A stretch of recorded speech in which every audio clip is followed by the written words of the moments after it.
আজকে আমার হাসব্যান্ড আমাকে না জানিয়েই কিন্তু বাজার থেকে একটা বড় ইলিশ মাছ নিয়ে চলে এসেছেন। আর ইলিশ মাছটা দেখে কিন্তু আমার মন ভালো হয়ে গেছে। অনেকটা এক্সাইটেড আমি ইলিশ মাছ দেখে। যেহেতু ইলিশ মাছটা খেতে আমি অনেক বেশি পছন্দ করি। আর আমরা তো সকলেও আমাদের বাড়িতে কম বেশি সবাই ইলিশ মাছ পছন্দ করে। তো যেমন করেই রান্না করি না কেন সবাই কিন্তু খুবই পছন্দ করে। তো ভাবলাম আজকে একটু সর্ষে ইলিশ বানাবো। তো এখানে দেখো আমি সর্ষে ইলিশটা কিভাবে বানাচ্ছি তো তোমাদের সঙ্গে ভাবলাম একটু শেয়ার করি। তো এখানে প্রথমে নিয়ে নিলাম সর্ষে, আর এর মধ্যে কিন্তু সর্ষের সঙ্গে দিয়েছি পোস্ত, কাঁচা লঙ্কা আর একটু লবণ দিয়ে আমি ওটাকে ব্লেন্ডারে ব্লেন্ড করে নিয়েছি। এবার একটা কড়াইয়ের মধ্যে এখানে কালো জিরে ফোড়ন দিয়ে দিচ্ছি হলুদ গুঁড়ো। হলুদ গুঁড়োটা দেওয়ার পরে একটু নাড়াচাড়া করে ওই যেটা ব্লেন্ড করে রেখেছিলাম সরিষাটা বাটাও এটা দিয়ে দিলাম।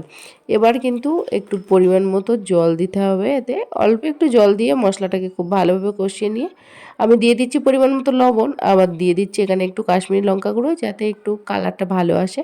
আর আমি ইলিশ মাছটাকে আগে থেকেই কিন্তু 15-20 মিনিট ম্যারিনেট করে রেখেছিলাম লবণ আর হলুদ মাখিয়ে। তো সেটা কিন্তু এবার মাছগুলো দিয়ে দিলাম। আমি কিন্তু এই সরষে ইলিশ রান্নাতে অন্য কোনো মশলা কিন্তু অ্যাড করিনি। এবার দিয়ে দিলাম এর মধ্যে কাঁচা লঙ্কা। তোমরা একবার হলেও এই রান্নাটা ট্রাই করে দেখবে যে খেতে কতটা ভালো লাগে। এবার কিন্তু আমি দিয়ে দিলাম পরিমাণ মতো জল, দিয়ে একটু নাড়াচাড়া করে আমি কিছুক্ষণের জন্য এটাকে ঢাকা দিয়ে রাখবো। তো ঢাকা খুলে আমি এবার দিয়ে দিচ্ছি উপর থেকে কাঁচা সরিষার তেল। এভাবে করে সরিষার তেলটা দিলে কিন্তু খেতে অনেক বেশি মজা লাগে।